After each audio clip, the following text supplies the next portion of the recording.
It's time for my top 50 songs of 2023. Even though it's early December, I have to release it now because nobody's going to watch this video in early January, unlike now, where everybody's going to be watching this video. End of year lists are like pumpkin spice coffee. Every year they come out earlier and earlier because each company has to be the first to release theirs. So now you have pumpkin spice in early August, which is a crime against humanity.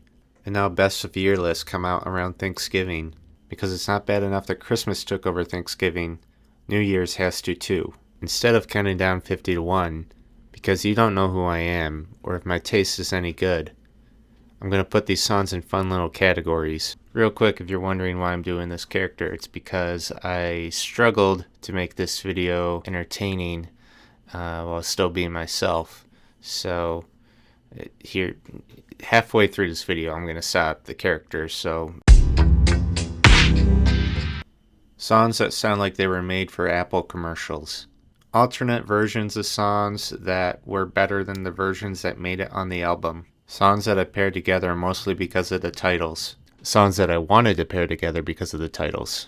The 3-Year Club. These are artists that made it on my top 50 list every year for the last 3 years, which is when I started doing this. Songs by artists that I think are industry plants, but I still like them, and there's probably a lot more artists on this list that are industry plants that I don't even realize. Sex. Problematique. Weird. Songs that mention the word simp because it is 2023 and the internet has completely rotted our brain. We have Boy Genius at Home. Sad Girl Fall. And boy was it.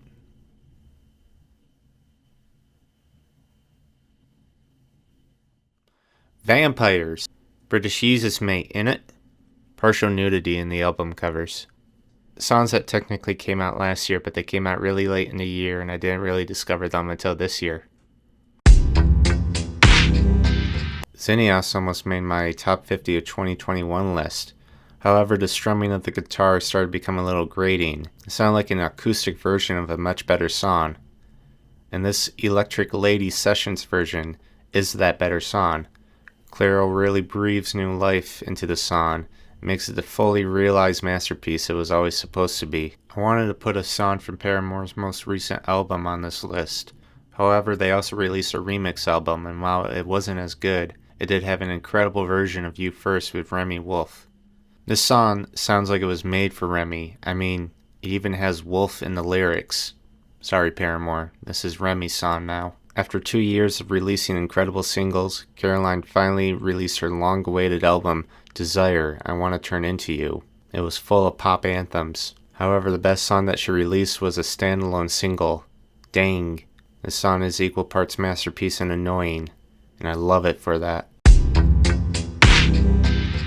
For being honest, I actually did record myself doing the top 50, but here's why I didn't do it. Not Strong Enough by Boy Genius, the fantastic trio of Phoebe Bridgers, Julian Baker, and Lucy Dacus?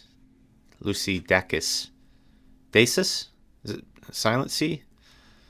God is a Circle, Yves Tumor, Submerge, Yeji, Cuckoo, DJ Cozy, and Roshan Murphy. Roshan. I don't know what to do with those apostrophes.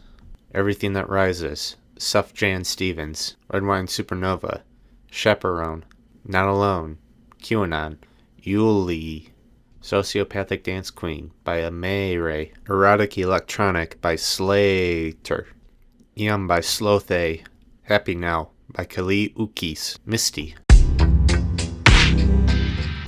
Going through the list, I'm gonna put Wei's Blood.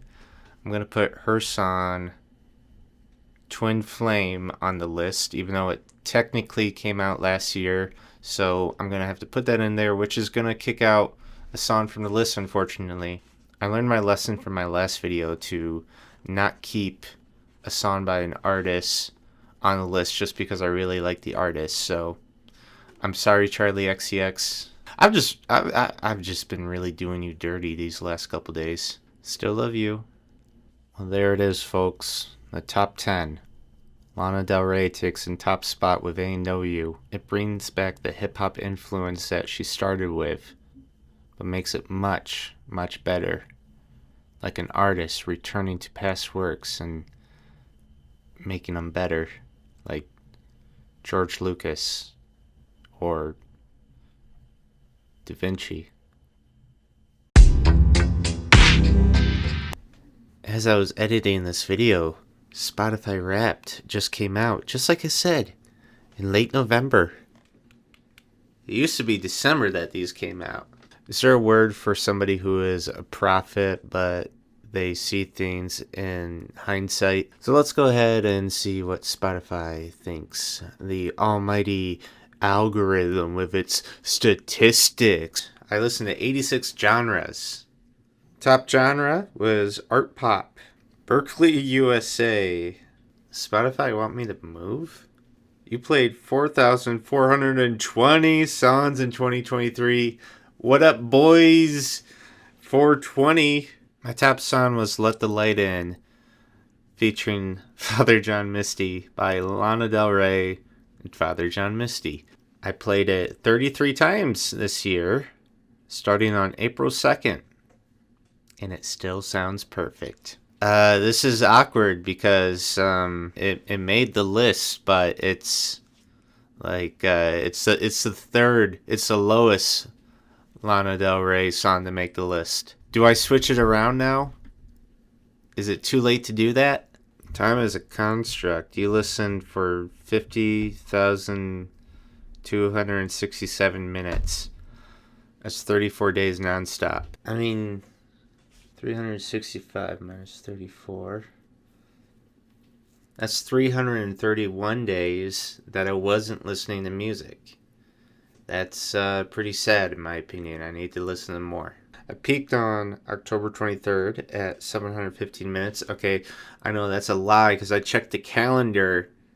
Okay, and what I was doing, I was listening to white noise or brown noise or whatever noise it was to fall asleep because I was sleeping away from my house and I didn't have my noise machine, which is running right now, and that's probably interfering with the microphone. I'm sorry. So that right there is cheating in my opinion, and I don't count October 23rd as my most listened to day. I was in the top 5% of listeners worldwide. What does that mean? You listened to 1,527 artists this year, but one came out on top. Any guesses? It's Lana Del Rey. She did release a fantastic album this year, which had 3 songs on the top 50 list, including the number 1 song of the year, even though I'm not usually the biggest Lana Del Rey fan. February, I was listening to Viagra Boys, yes, because of the Viagra Boys concert. Ooh, best concert I've ever gone to. 12,000 minutes of podcasts. Top podcast stuff you should know. Top 4% fan. Once you get top 1% fan of an artist, you can't go back to 2 and 4%.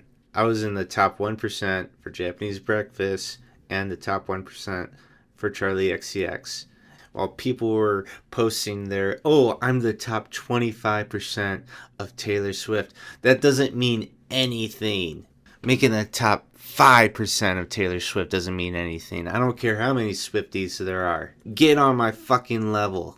I am the time traveler. Have we met before? You travel back in time and listen to songs on repeat again and again. Best tracks never get old. I mean, doesn't everybody do that? This just seems like a tarot card reading, and I don't put a lot of faith in tarot cards. Sorry to all my New Age spiritualist fans. Top 5 songs. I want to see... Okay, so my number 1 song is actually number 26 on my list. My number 2 is Boys Summertime, which is not on the list because A, don't actually like it, and B, Well, actually, you know what? I kind of do like it a little bit. Yeah, I do like it. Number 3, Not Strong Enough, is actually the number 3 pick on my best of list. Wow, serendipity. Number 5, Peppers, which is number 11 on the list. And honestly, Peppers, it's a bit higher. It should be in the top 10. I made it a rule for myself, though, not to have 2 of the same artists in the top 10. So it's number 11. If I did allow Peppers in the top 10, I would probably put it, honestly, number 3 on the list. It would be number 3. But I have standards. Is that Charlie Sheen? Is he still alive? Sorry, I'm watching hockey and commercial.